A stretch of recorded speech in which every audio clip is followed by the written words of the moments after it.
Well, hello everybody, and welcome back. It's Wednesday, so we are right here halfway through the week, and everything's going fine. The weather's been nice. I actually got my field plowed broke.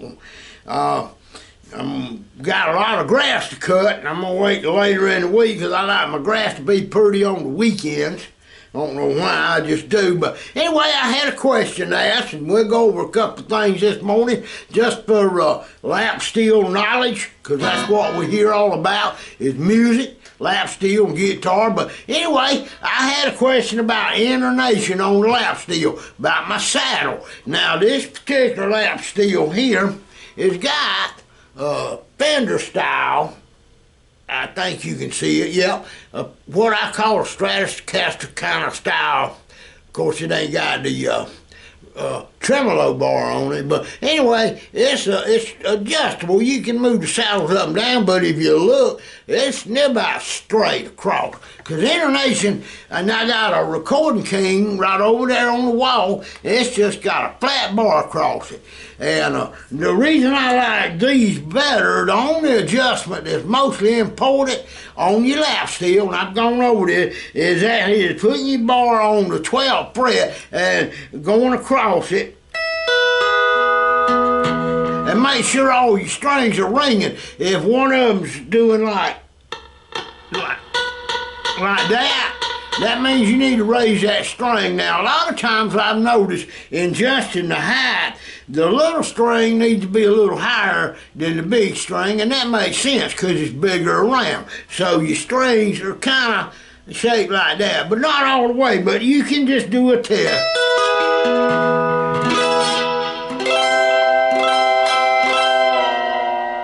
See what I'm talking about?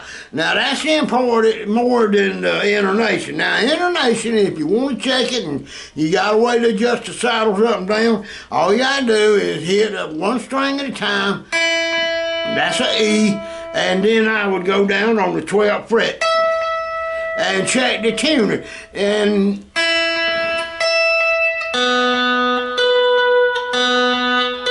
but if you hear that, it don't take much to get it off. But most time when you play it,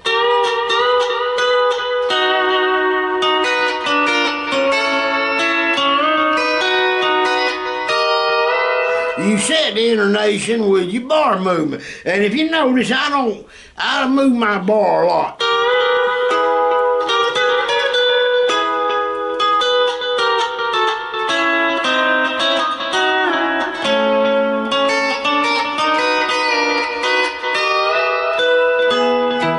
And that's what I call letting your lap steel do the singing right there. All right, and with that being said, the intonation, like I said, that Recording King has got a flat bar across it and it don't have no adjustment. Now, I will say, when you're setting the string height on it, when you're doing that, if you got a string that's too high or too low, it's not easy to adjust it. And that's why I recommend when you buy when you got a guitar with a fixed saddle, you stick with find the strings you gonna like and use. And you've seen the strings I use, them EXL 148 brand right here. They're heavy strings, and the reason I use these strings, people, and if you notice, I think right up there it even says something about heavy drop C or something like. But anyway, they're nickel wound, so I like that part. They last a long time, and they're extra heavy. What's it say? I can't read it upside. Okay, extra heavy gauge is what it says. And that right there, I get them from a company, and they're made in the USA, I think. Yep, got the American flag and the seal on them. So anyway, so the cool thing about them, D-Dario makes them. They're nickel wound. That's a pair of them on this guitar. When you slide, you don't get all that zipping sound. You hear that? You don't hear a whole lot.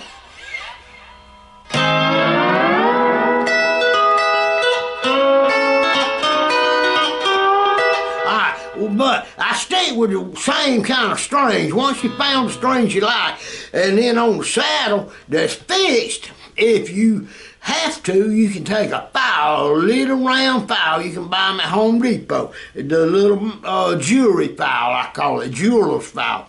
Anyway, and then you can cut your slots where your strings will be evened out.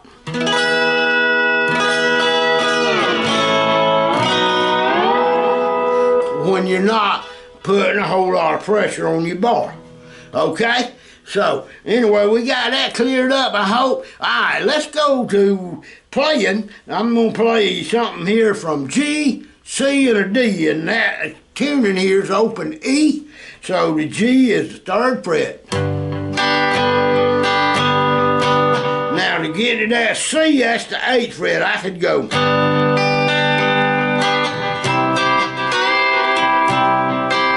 Go back to a G. Then we're going to a D, 10th fret. We'll walk it back, then walk it back, slide forward, and then slide in. That's just style. Now the reason I'm moving, that's my voice right there. Here's another one.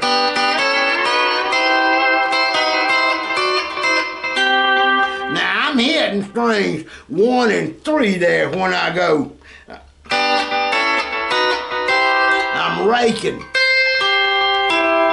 cross, but subtly.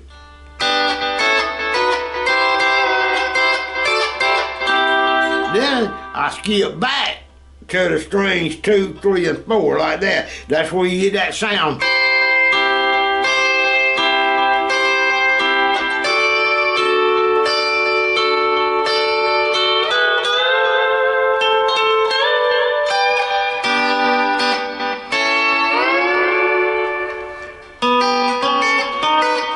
That's another voicing. I'm just picking between strings 1 and 3. And I'm going from a G to a A, a B, and then a C. That's a whole step and a half step.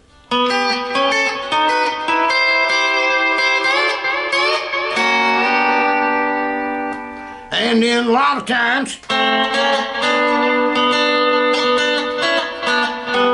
you'll hear me doing that kind of lick. Now what I'm doing there is what I call a pinch or a pull-up on strings 2 and 3, and I'm starting up here at the F at the 1st fret and going. Notice I'm hopping the bar. And then I go to the A, like this. Then I come over to strings 3 and 4. That's that sound again.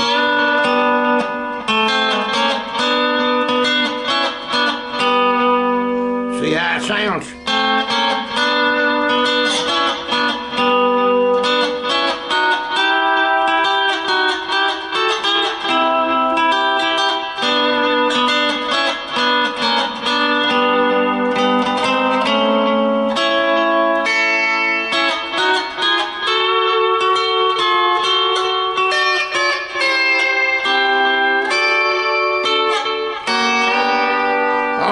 So, I set up to go to the D by going to the A.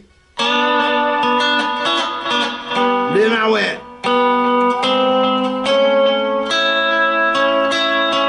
to the A at the 5th fret, and then I hit the B at the 7th fret, then I hit a D flat at the 9th fret, and then the 10th fret to a D, so it sounds like that.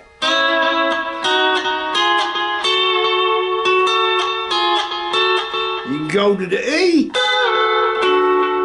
and slide back.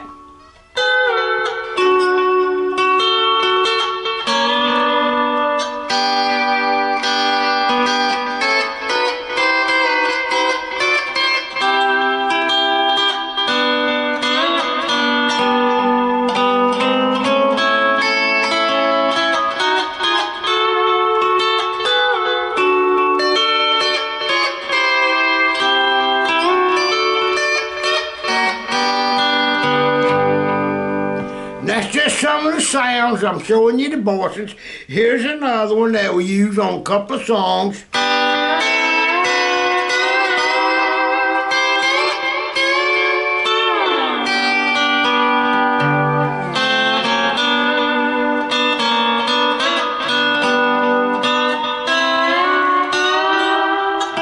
And what that is just a slant in between the fifth. Put the front of the bar on the fifth string, the back of the bar on the fourth fret. Fifth fret, fourth fret, just like that. Sounds like this.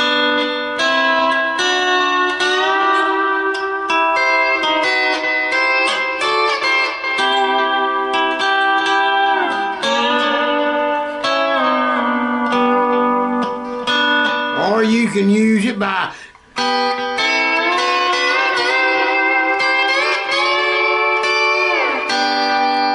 and that was hitting strings 1 and 2 and 3.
Another song we play, and all that is a G,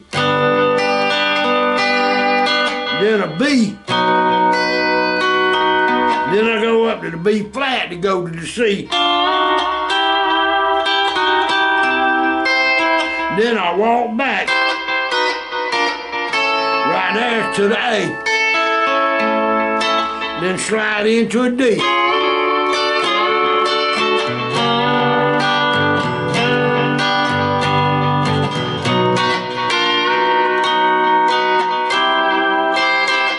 Now, when I'm walking back during a song, I usually give it a back stroke.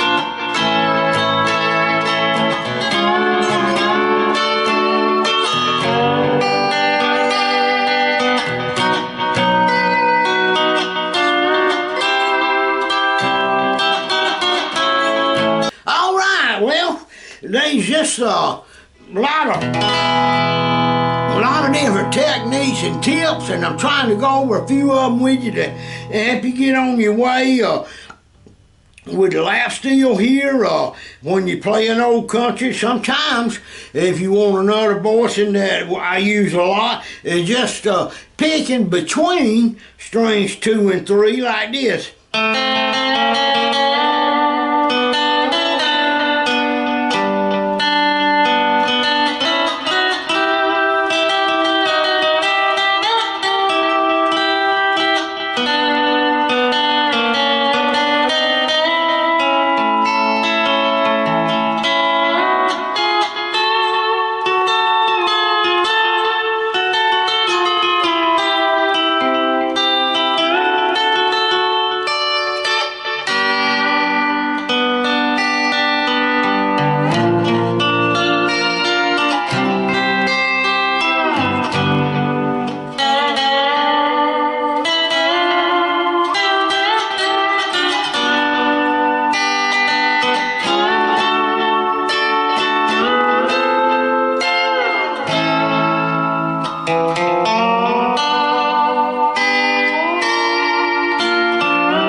Look around, find some notes. If you mess up, just Keep going. Show you a good message.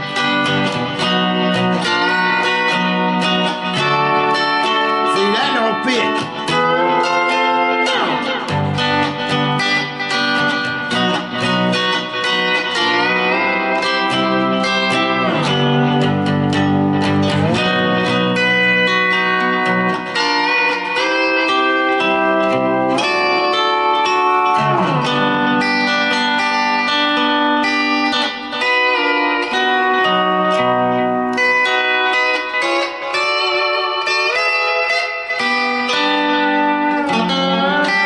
See, that didn't fit. Just move on with it, and you'll find it.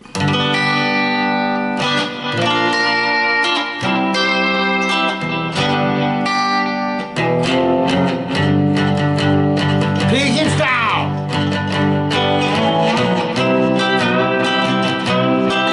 Slide that bar back.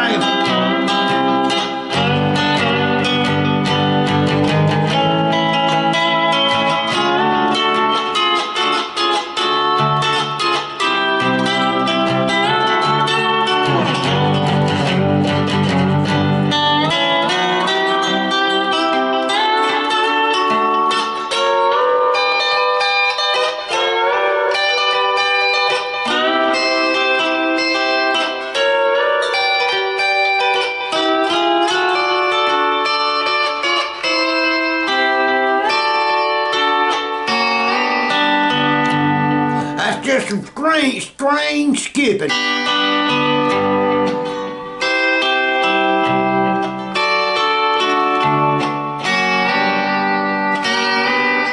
Slide that thing in there.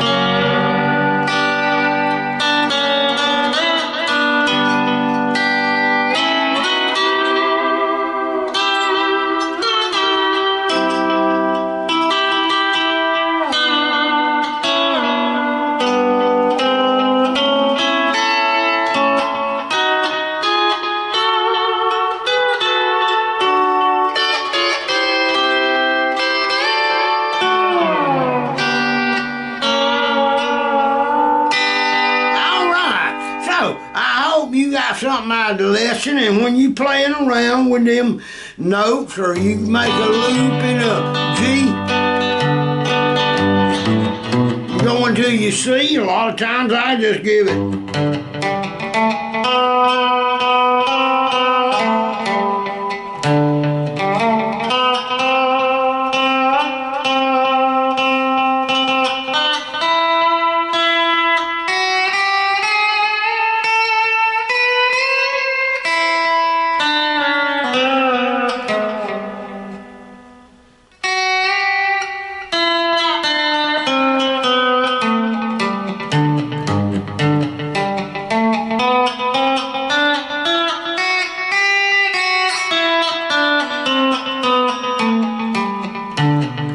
That's your G scale. Practice that too.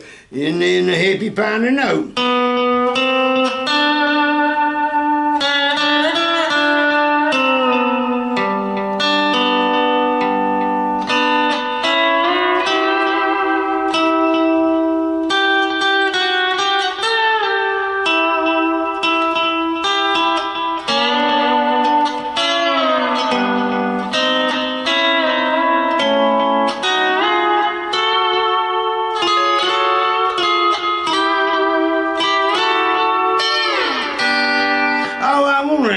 Before I go, let me give you a sound that I found out I had on a little thing called a phaser.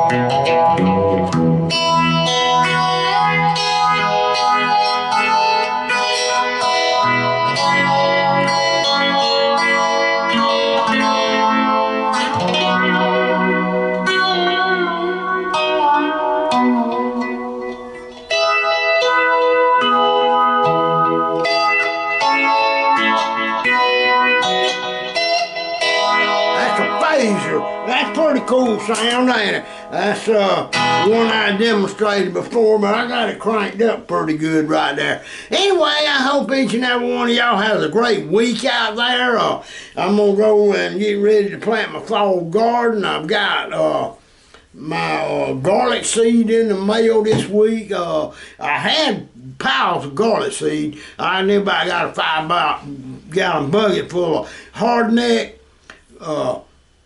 regular garlic that's about that big. But I ordered some of that elephant garlic, huge, and I got them in. I'm gonna plant them. So everybody tells me the elephant garlic's got a sweeter taste. I don't know. I'm gonna grow some and let y'all know next year and see how it turns out. We'll have garlic and let's see, planting it now, probably July, something like that next year. And then I'm gonna order some Vidalia onions, and of course I'm gonna plant some fall squash and broccoli and mustard greens. Probably gonna do a few turnip greens for my mother. She likes turnips. I prefer the mustard greens more than likely, and maybe some collards, something like that. Wish we had some bacon seed to plant some bacon, but they seem to have run out of it. All right, have a good week, folks.